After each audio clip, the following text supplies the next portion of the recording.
નમસ્કાર મંતવ્ય ન્યૂઝમાં આપનું સ્વાગત છે અને હું છું આપની સાથે હિરલ। નજર કરીએ મહત્વના સમાચાર પર। ભૂપેન્દ્ર ઝાલાના રિમાન્ડ મંજૂર થયા છે। મહાકૌભાંડી ભૂપેન્દ્ર ઝાલા કાયદાના સકંજામાં। ભૂપેન્દ્ર ઝાલાના 7 દિવસના રિમાન્ડ મંજૂર થયા છે। તો સીઆઈડીએ માંગ્યા હતા 14 દિવસના રિમાન્ડ। ત્યારે ભૂપેન્દ્ર ઝાલાના 7 દિવસના રિમાન્ડ મંજૂર કરવામાં આવ્યા છે। સીઆઈડીએ માંગ્યા હતા 14 દિવસના રિમાન્ડ। ત્યારે મહાકૌભાંડી હવે કાયદાના સકંજામાં છે। તો મહત્વના સમાચાર સામે આવી રહ્યા છે। ભૂપેન્દ્ર ઝાલાના 7 દિવસના રિમાન્ડ મંજૂર થયા છે। તો સીઆઈડીએ 14 દિવસના રિમાન્ડની માંગણી કરી હતી, ત્યારે કોર્ટ દ્વારા 7 દિવસના રિમાન્ડ મંજૂર કરવામાં આવ્યા છે। ત્યારે ભૂપેન્દ્ર ઝાલા હવે 7 દિવસના રિમાન્ડ પર છે। આ રિમાન્ડ દરમિયાન અનેકો પૂછપરછ હાથ ધરવામાં આવશે અને આ પૂછપરછમાં અનેકો ખુલાસા થાય તેવી શક્યતા સેવાઈ રહી છે। તો કૌભાંડી ભૂપેન્દ્ર ઝાલા હવે કાયદાના સકંજામાં છે।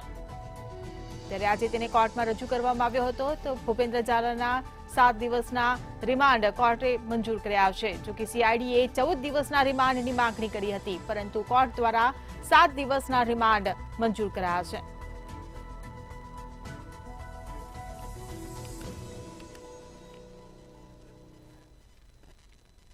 કૌભાંડી ભૂપેન્દ્ર ઝાલા ભારતના અલગ અલગ રાજ્યો અને જિલ્લામાં નાસ્તો ફરતો હતો। આ દરમિયાન તે વિવિધ હોટલો અને ફાર્મ હાઉસમાં રોકાયો હતો। ભૂપેન્દ્રસિંહ ઝાલા કોના સંપર્કમાં હતો તે મામલે પૂછપરછ કરાઈ રહી છે। ભૂપેન્દ્રસિંહ ઝાલાને આશરો આપનાર કિરણસિંહ અને તેની પ્રેમિકા પીઆઈની પણ પૂછપરછ કરવામાં આવી રહી છે।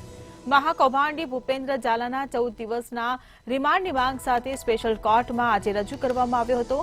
આરોપી વતી કોઈ પણ વકીલ હાજર ન રહેતા કોર્ટમાં વિલંબ થયો હતો। ભૂપેન્દ્ર ઝાલાને લીગલ સર્વિસ ઓથોરિટીમાંથી વકીલ આપવામાં આવ્યા હતા। ત્યારે ભૂપેન્દ્ર ઝાલાના સ્પેશિયલ કોર્ટે 7 દિવસના રિમાન્ડ મંજૂર કર્યા છે।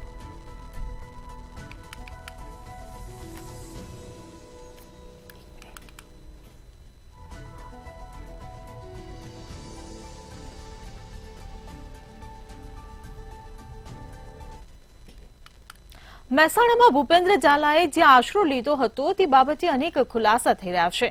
દવાડા ફાર્મ હાઉસમાં 10 દિવસ માટે ભૂપેન્દ્ર ઝાલા રોકાયો હતો। જે ફાર્મ હાઉસમાં ભૂપેન્દ્ર ઝાલા રોકાયો હતો તે કિરણસિંહ ચૌહાણનું હતું। તેમજ 3 તબક્કામાં ભૂપેન્દ્ર ઝાલાએ ફાર્મ હાઉસમાં આશરો લીધો હતો। છેલ્લા 4 દિવસથી સીઆઈડી ક્રાઇમ દ્વારા મહેસાણામાં ધામા નાખ્યા હતા।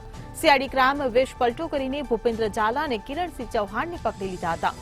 કિરણસિંહના સંપર્કે સીઆઈડી ક્રાઇમને ભૂપેન્દ્ર ઝાલા સુધી પહોંચાડ્યો હતો।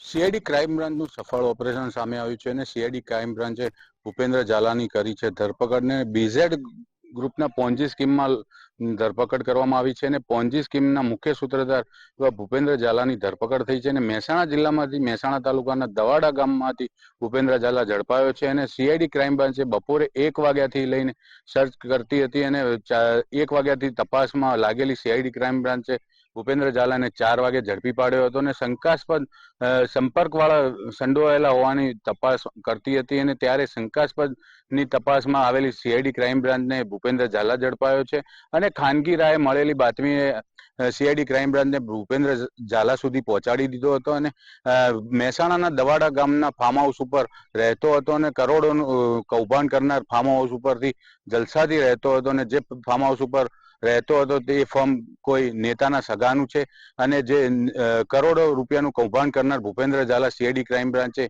દબોચી લીધો છે અને સીઆઈડી ક્રાઇમ બ્રાન્ચે ભૂપેન્દ્ર ઝાલાને શરણ આપનારને પણ સાથે દબોચ્યો છે અને મહેસાણાના દવાડા નજીક તેના જ ફાર્મ હાઉસ ઉપરથી દબોચ્યો છે અને કિરણસિંહ ચૌહાણને તેના ફાર્મ હાઉસ ઉપરથી દબોચી લીધો હતો અને સીઆઈડી ક્રાઇમ બ્રાન્ચે ભૂપેન્દ્ર ઝાલાને શરણ આપનારને પણ સાથે દબોચી લેવામાં આવે છે કે જે કિરણસિંહ ઝાલા ચૌહાણ છે તેની પણ અટકાયત કરવામાં આવી છે અને કિરણસિંહ પોન્જી સ્કીમ કૌભાંડમાં સામેલ છે કે નહીં તેની પણ હવે તપાસ થશે અને કિરણસિંહની મદદગારીમાં થઈ છે ધરપકડ અને હાલમાં તો ભૂપેન્દ્રસિંહ ઝાલા જે હતો તેને શરણ આપી મદદ કરવામાં થઈ શકે છે, થઈ ધરપકડ. અને હાલમાં કિરણસિંહ ની ક્રાઇમ બ્રાન્ચે શરણ આપવા બદલ અટકાયત કરી છે અને બીઝેડ પોન્જી સ્કીમમાં કિરણસિંહ ની વધુ એક અટકાયત થઈ છે. અને કિરણસિંહ ચૌહાણ પોતાના મામાના આદર્શ માને છે તેવું પણ તેને ફેસબુક ઉપર પોસ્ટ કરી હતી. અને કિરણસિંહને નેતા બનવાનો પણ ભારે અભરખો હતો. અને કિરણસિંહ ભવાની સેનાના ગુજરાતના પણ અધ્યક્ષ છે અને બીઝેડ પોન્જી સ્કીમમાં કિરણસિંહની સંડોવણી આવવાની સીઆઈડી ક્રાઇમ બ્રાન્ચને પણ આશંકા છે. અને ભૂપેન્દ્ર ઝાલા આશ્રય આપવામાં નવો પણ ખુલાસો થયો છે, જે મહેસાણાના દવાડા ફાર્મ નજીક 10 દિવસ રોકાયો હતો. અને દવાડાના કિરણસિંહના ફાર્મ હાઉસ ઉપર ભૂપેન્દ્ર ઝાલાને 10 દિવસ રોકાયો હતો. અને 3 તબક્કામાં ભૂપેન્દ્ર ઝાલા 10 દિવસ જેટલો સમય ફાર્મમાં રોકાયો છે.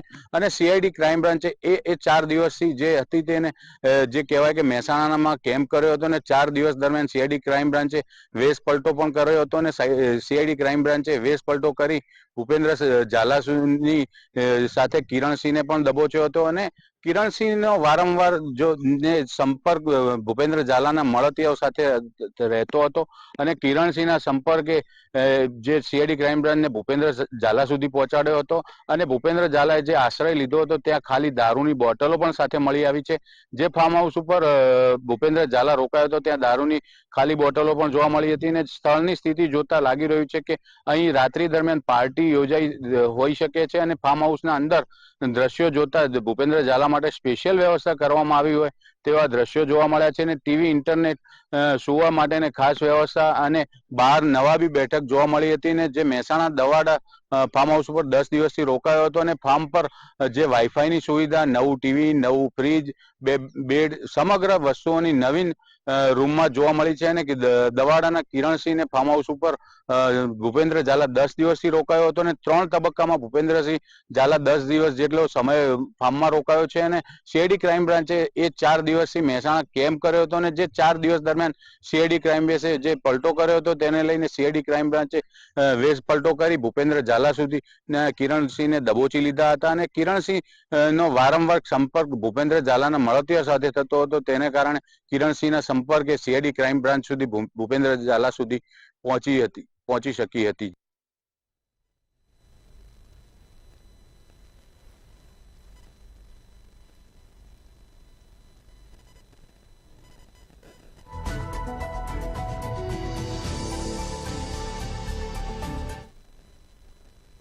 જૂનાગઢની સિવિલમાં મંતવ્ય ન્યૂઝના અહેવાલની ધારદાર અસર જોવા મળી રહી છે. જૂનાગઢ સિવિલમાં પીએમજેવાય અંતર્ગત 40 કરોડની ચૂકવણી કરવામાં આવી હતી, પરંતુ મંતવ્ય ન્યૂઝના અહેવાલ મુજબ પીએમજેવાય યોજનામાં ત્રુટિ હોવાનું સામે આવ્યું હતું, જેની કબૂલાત આરોગ્ય મંત્રીએ કરી હતી. ત્યારબાદ સિવિલમાં આરોગ્ય પ્રધાન દ્વારા ચેકિંગ હાથ ધરવામાં આવ્યું હતું. આરોગ્ય મંત્રીએ કહ્યું કે જો અનિયમિતતા જોવા મળશે તો કાર્યવાહી કરવામાં આવશે.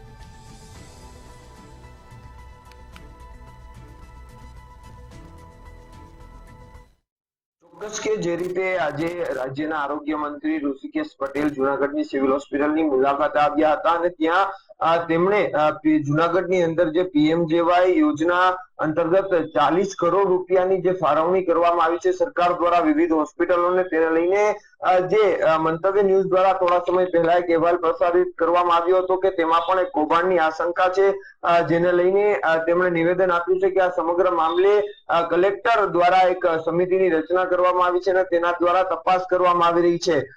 અને ખાસ કરીને તેની અંદર વિસંગતતા હોવાની પણ કબૂલાત કરવામાં આવી છે. ખાસ કરીને જે હોસ્પિટલોમાં ચૂકવણી થઈ છે તેમના દ્વારા જે દર્દીઓને પૈસા આપવામાં આવતા હોય છે 300 રૂપિયા પરત તે આપવામાં નથી આવ્યા. તો બીજી તરફ બાકીની જે યોજનાની અંદર જે બિલ મંજૂર થાય છે તેના બાદ પણ ક્યાંક દર્દીઓ પાસેથી પૈસા વધુ લીધા હોવાની પણ વાત તેમણે કબૂલી છે. તો બીજી તરફ દર્દીઓની સારવારને લઈને પણ હાલ તપાસ કરવામાં આવી રહી છે. જે રીતે કલેક્ટરની અધ્યક્ષતામાં એક સમિતિની રચના કરવામાં આવી છે ને તેની તપાસ હજુ પણ ચાલુ છે. કેન્સરના 1400 જેટલા દર્દીઓનું જે ડેટા છે તે લેવામાં આવ્યું છે ને જેને લઈ જે દર્દીઓએ સારવાર લીધી છે પીએમજેવાય યોજના અંતર્ગત તેમને પણ બોલાવી અને તેમની પાસેથી પણ માહિતી એકઠી કરવામાં આવી રહી છે. બીજી તરફ ખાસ કરીને પીએમજેવાય યોજનાની અંદર જૂનાગઢમાં પણ કૌભાંડની આશંકા જે વ્યક્ત થઈ હતી તેમાં આગામી દિવસોમાં તપાસ સમિતિ દ્વારા જે અહેવાલ રજૂ કરવામાં આવે બાદમાં નવા ઘટસ્ફોટ થઈ શકે તેવી પણ એક શંકા સામે આવી રહી છે, કારણ કે જુનાગઢની અનેક જે ખાનગી હોસ્પિટલો છે જેમાં પીએમજેવાય અંતર્ગત કામગીરી કરવામાં આવી રહી છે તે એક શંકાનો દોર ચેતી રહી છે, કારણ કે શંકા એવી છે કે હોસ્પિટલોની અંદર એક ને એક દર્દીના 2 થી 3 વાર ડેટા એપ્રુવ કરવામાં આવ્યા છે અને તેની રકમ ફળવી લેવામાં આવી છે, એટલે ચોક્કસથી આગામી દિવસોમાં ખાનગી હોસ્પિટલ દ્વારા જે ગેરરીતિ કરવામાં આવી રહી છે તેને લઈને પણ મોટા ખુલાસા થઈ શકશે, જ્યારે આજે પીએમજેવાય યોજનાને લઈને આરોગ્ય મંત્રી ખુદે સ્વીકાર કર્યો છે કે તેમાં ગેરરીતિ થઈ છે। જ્યારે જુનાગઢની સિવિલ હોસ્પિટલની મુલાકાત લઈ અને સિવિલ હોસ્પિટલની અંદર વિવિધ જે સારવાર આપવામાં આવી રહી છે તેની પણ ચકાસણી કરવામાં આવી હતી, દર્દીઓ સાથે પણ મુલાકાત કરવામાં આવી હતી અને દર્દીઓને કોઈ મુશ્કેલી નથી પડતી, જેને લઈને દર્દીઓ પાસેથી માહિતી એકઠી કરી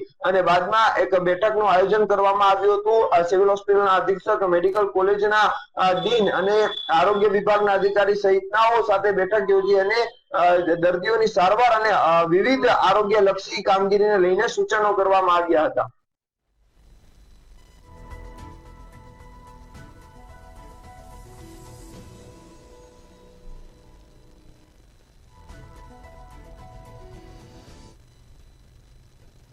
આરોગ્ય મંત્રી ઋષિકેશ પટેલે રાજકોટ સિવિલ હોસ્પિટલે પહોંચ્યા હતા। તેમણે ઇમરજન્સી વિભાગથી હોસ્પિટલની વિઝિટ કરી હતી, સાથે પીએમજેવાય બિલ્ડિંગ અને ત્યારબાદ એમસીએચ બિલ્ડિંગમાં રાઉન્ડ લીધો હતો, જે બાદ મેડિકલ કોલેજ ખાતે અમદાવાદ મેડિસિટીના તર્જ પર રાજકોટ સિવિલ હોસ્પિટલ સહિતની 4 સિવિલ હોસ્પિટલના ચાલતા પ્રોજેક્ટ અંગેનું પ્રેઝન્ટેશન નિહાળ્યું હતું। બેઠકમાં આરોગ્યલક્ષી સેવાઓ, પીએમજેવાય યોજના સહિતની બાબતે ચર્ચા કરવામાં આવી હતી।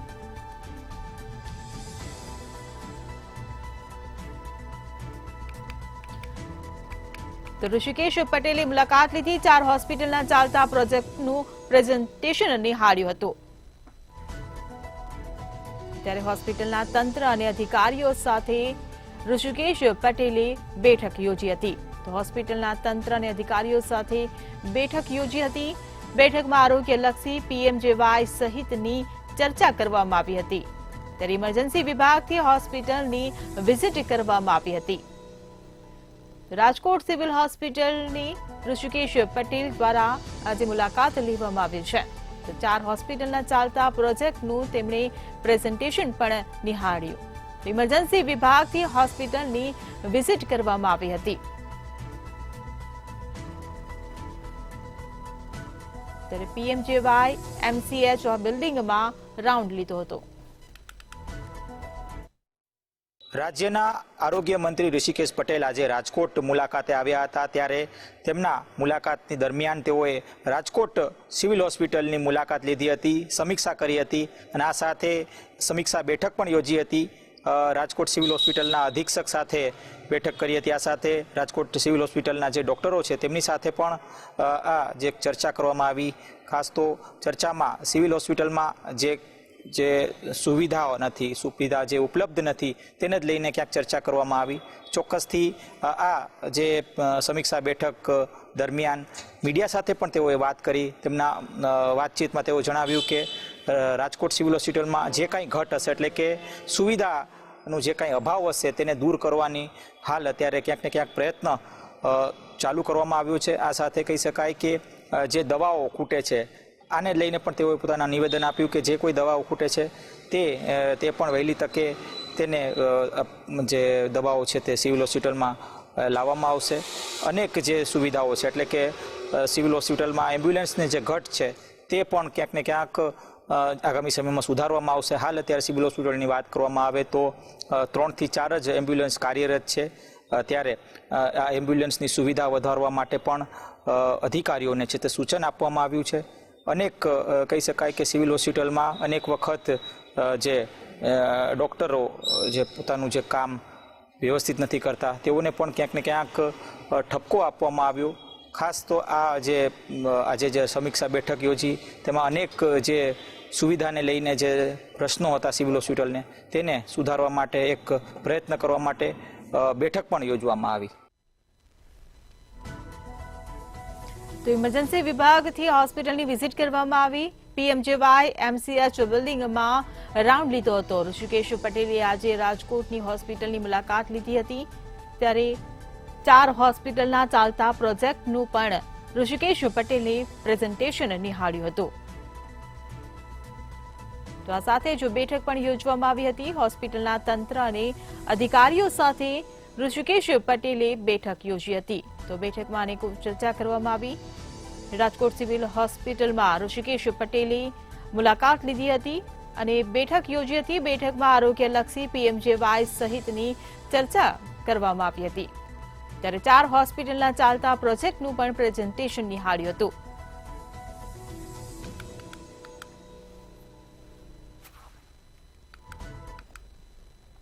વડોદરાના દરજીપુરામાં દરોડા પાડવા ગયેલી એસએમસીની ટીમ પર હુમલો થતા પીઆઈએ 2 રાઉન્ડ ફાયરિંગ કરવાની ફરજ પડી હતી.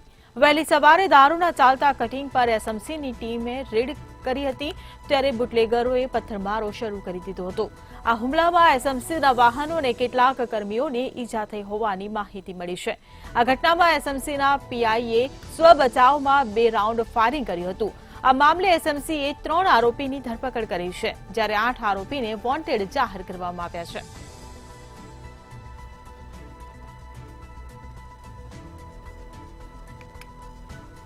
તો એસએમસીની ટીમ પર હુમલો કરવામાં આવ્યો છે. વડોદરાના દરજીપુરામાં એસએમસીની ટીમ પર હુમલો કરવામાં આવ્યો. ત્યારે દરોડા પાડવા ગયેલી એસએમસીની ટીમ પર બુટલેગર દ્વારા હુમલો કરવામાં આવ્યો હતો અને આ હુમલો થતા જ પીઆઈએ 2 રાઉન્ડ ફાયરિંગ કરવાની પણ ફરજ પડી હતી. તો હુમલામાં એસએમસીના વાહનો અને કેટલાક કર્મચારીઓને પણ ઈજાઓ પહોંચી હતી. ત્યારે 3 આરોપીની ધરપકડ કરવામાં આવી છે અને આ સાથે જ 8 આરોપીને વોન્ટેડ જાહેર કરવામાં આવ્યા છે. સંસ્કારી નગરી વડોદરામાં હવે દારૂ અને નશા એટલે ડ્રગ્સનું પ્રમાણ વધી રહ્યું છે અને વડોદરામાં દારૂ અને ડ્રગ્સને નામશેષ કરવા માટે વારંવાર ગુજરાત સરકારનું સ્ટેટ મોનિટરિંગ સેલ દરોડા પાડે છે.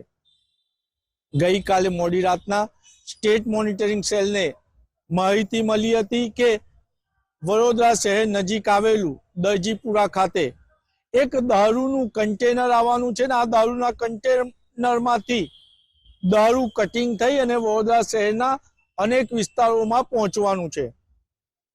માહિતી મળતા જ બાહોશ સ્ટેટ મોનિટરિંગ સેલના અધિકારીઓ દરજીપુરા ખાતે વોચમાં રહ્યા અને ત્યારે એક કન્ટેનર આવ્યું. એ કન્ટેનરની આગળની નંબર પ્લેટ GJ3 હતી અને પાછળ MH4 એટલે મહારાષ્ટ્ર. નંબર પ્લેટથી જ સ્ટેટ મોનિટરિંગ સેલને શંકા ઉપજતા કન્ટેનર રોકવાનો પ્રયત્ન કર્યો અને બેફામ બનેલા બુટલેગરોએ સ્ટેટ મોનિટરિંગ સેલ પર હુમલો કર્યો. સ્ટેટ મોનિટરિંગ સેલના અધિકારીઓએ સ્વ બચાવમાં 2 રાઉન્ડ ફાયરિંગ કર્યું અને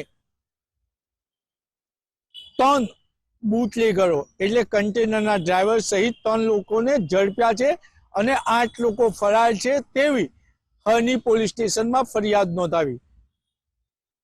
દરજીપુરા હરની પોલીસ સ્ટેશન વિસ્તારમાં આવે છે સ્ટેટ મોનિટરિંગ સેલે જ્યારે દરજીપુરા ખાતે રેડ કરી ત્યારે હરની પોલીસ કુંભકર્ણની નિંદ્રામાં હતી. ત્યારે આજે સંસ્કારી નગરીમાં એક ચર્ચા છે કે સંસ્કારી ગણાતી વડોદરામાં હવે બુટલેગરો બેફામ બન્યા છે. કેટલી વખત એવા કિસ્સા બને છે કે સ્ટેટ મોનિટરિંગ સેલ હોય કે કોઈ અન્ય અધિકારી હોય આવા દરોડા પાડે છે ત્યારે તે લોકો પોલીસ પર હુમલો કરે છે. એટલે આજે વડોદરા શહેરમાં ચર્ચા એ જ છે કે રેતી ખનન માફિયા અને દારૂના બુટલેગરોને એવું તો કોનું રક્ષણ છે કે સરકારી અધિકારીઓ પર જ વારંવાર હુમલા કરે છે. સવાલ ગંભીર છે. જવાબ સરકારે આપવો પડશે અને આવા તત્વોનો પર્દાફાશ કરવો પડશે.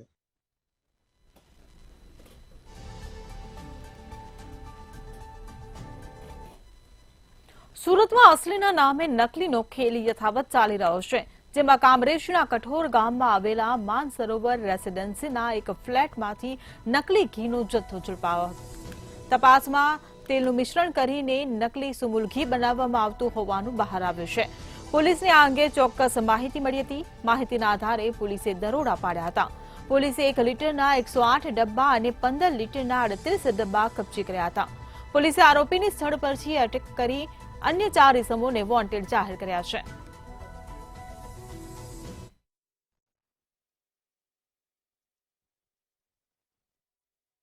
જી ચોક્કસથી હાલ અત્યારે જે સુરતની અંદર જે છે તે નકલીની બોલબાલા વધી રહી છે. ખાસ કરીને ખાદ્ય પદાર્થોની અંદર જે વસ્તુઓ જે પીરસવામાં આવે છે તે મોટા ભાગે નકલી નીકળી રહી છે.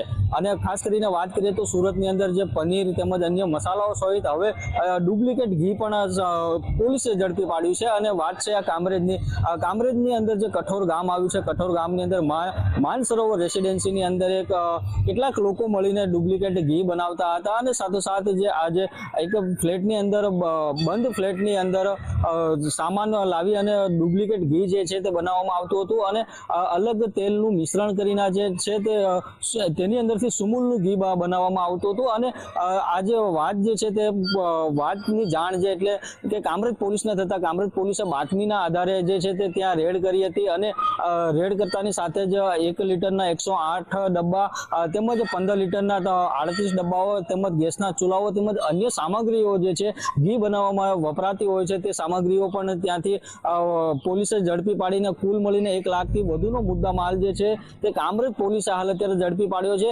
અને કહી શકાય કે સ્પોટ પરથી જે ત્યાંથી એક ઈસમને પણ ઝડપી પાડવામાં આવ્યો હતો. અને સાથોસાથ જે છે તે 4 ઈસમોને પણ વોન્ટેડ જાહેર કરવામાં આવ્યા છે. ખાસ કરીને જ્યારે કામરેજ પોલીસ આવી રીતે પેટ્રોલિંગમાં હતી અને ત્યારે તે દરમિયાન તેઓને બાતમી મળી હતી. અને બાતમી મળતાની સાથે તેઓએ આ ડુપ્લિકેટ ઘી જે છે તે ઝડપી પાડ્યું હતું. અને હાલ તો જે 4 જેટલા ઈસમો જે છે તેઓને પણ ઝડપી પાડવામાં આવ્યા છે. અને આગળની કાર્યવાહી પણ હાથ ધરી છે કે આ ઘી ક્યાં કેટલા લોકો સુધી આ પહોંચાડવામાં આવ્યું હતું અને કેટલા સમયથી આ જે છે તે ઘી બનાવી રહ્યા હતા. તેમજ કેટલા લોકો આનો જે ઘી ખાઈને તેનો ભોગ બને કે કેમ નહીં તે પણ હાલ અત્યારે કામરેજ પોલીસ જે છે તે આ સમગ્ર તપાસ જે છે તે હાલ અત્યારે હાથ ધરી રહી છે.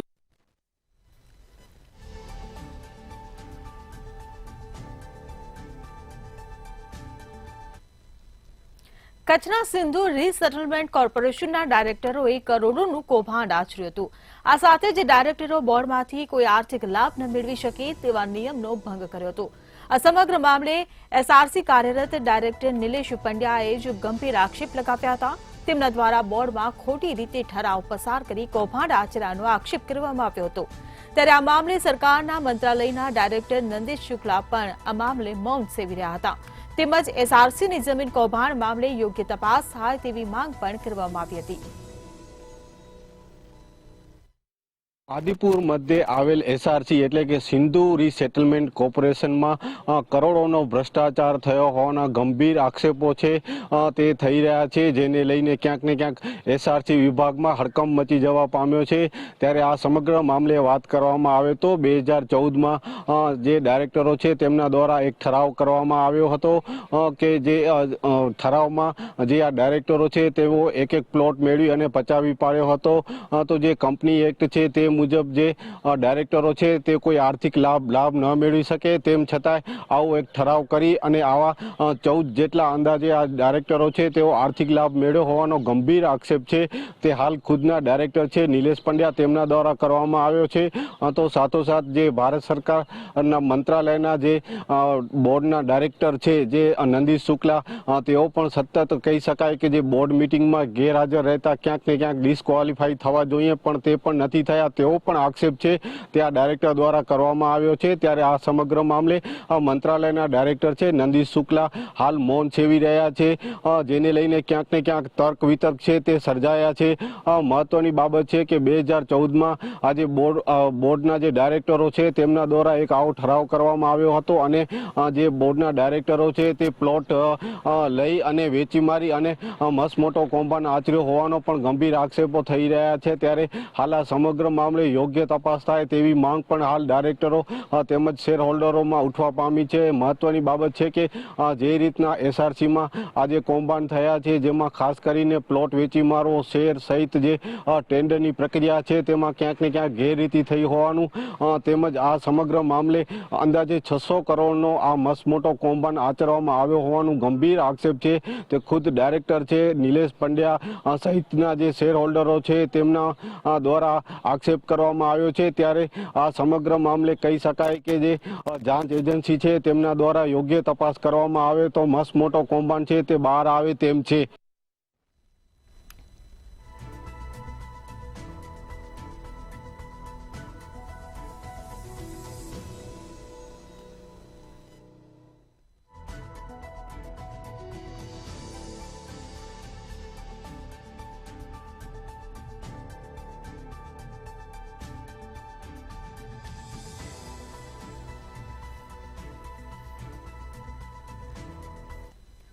તો અમરેલીથી મહત્વના સમાચાર સામે આવી રહ્યા છે. નજર કરીએ અમરેલીના આ સમાચાર પર. નાયબ દંડક કૌશિક વેકરિયાને બદનામ કરવાનો મામલો સામે આવ્યો છે. ગંભીર આક્ષેપ મામલે સિટી પોલીસ સ્ટેશનમાં ગુનો નોંધાયો છે. તો જાણ્યા વ્યક્તિઓ સામે કિશોર કાનપરિયા દ્વારા ગુનો નોંધાવ્યો. અમરેલી પોલીસ દ્વારા તપાસનો ધમધમાટ શરૂ કરવામાં આવ્યો છે. ત્યારે લોકલ ક્રાઇમ બ્રાન્ચ દ્વારા કેટલાક આરોપીને ઉઠાવ્યા છે. અમરેલીથી આ સમાચાર મળી રહ્યા છે. ભાજપના પૂર્વ હોદ્દેદારો સહિત 3 આરોપીની પૂછપરછ શરૂ. તો ગંભીર આક્ષેપ મામલે સિટી પોલીસ સ્ટેશનમાં ગુનો નોંધવામાં આવ્યો છે. ત્યારે જાણીતા વ્યક્તિઓ સામે કિશોર કાનપરિયા દ્વારા ગુનો નોંધાયો. ત્યારે અમરેલી પોલીસ દ્વારા આ મામલે તપાસનો ધમધમાટ શરૂ કરવામાં આવ્યો છે. લોકલ ક્રાઇમ બ્રાન્ચ દ્વારા કેટલાક આરોપીને ઉઠાવ્યા છે.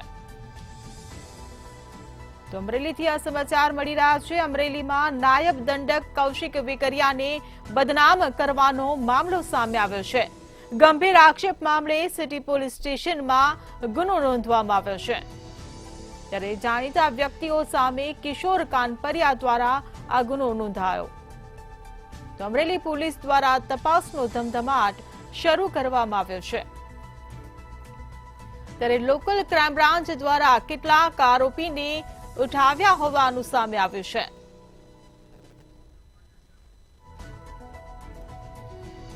સંવાદદાતા પરેશ પરમાર આપણી સાથે ફોન લાઈન પર જોડાઈ ગયા છે. જે પરેશ, કૌશિક વેકરિયાને બદનામ કરવાનો મામલો સામે આવ્યો છે, શું છે સમગ્ર મામલો? જી બિલકુલ, અમરેલી ના ધારાસભ્ય જે કૌશિક વેકરિયા છે એમના વિરુદ્ધ એક પત્ર મારફતે ગંભીર આક્ષેપો કરવામાં આવ્યા હતા અને એ જ મામલે આજે સિટી પોલીસ સ્ટેશનમાં ગુનો નોંધાયો છે. ત્યારે અમરેલી સિટી પોલીસ સ્ટેશનમાં અજાણ્યા વ્યક્તિઓ સામે કિશોર કાનપરિયા દ્વારા ગુનો નોંધાવ્યો છે. ત્યારે વિધાનસભાના જે નાયબ મુખ્ય દંડક અને અમરેલી વિધાનસભાના ધારાસભ્ય એવા કૌશિક વેકરિયાની પ્રતિષ્ઠાને જે હાનિ પહોંચાડવા માટેનો એક પત્ર ટાઈપ કરવામાં આવ્યો હતો અને અમરેલી પોલીસ દ્વારા આ તપાસનો ધમધમાટ શરૂ કરવામાં આવ્યો હતો. લોકલ ક્રાઇમ બ્રાન્ચ દ્વારા કેટલાક આરોપીઓને ઉઠાવ્યા છે. એસપી જે સંજય ખરાત સમગ્ર મામલે થોડી વારમાં પ્રેસ કોન્ફરન્સ યોજીને જાહેર પણ કરશે. ત્યારે આરોપી જે છે ભાજપના પૂર્વ હોદ્દેદાર સહિત 3 જેટલા આરોપીની પૂછપરછ શરૂ કરી દેવામાં આવી હતી. થોડી વારમાં જ આ મીડિયા સમક્ષ જાહેર કરવામાં આવશે. બધું જે સમગ્ર માહિતી બદલ આભાર.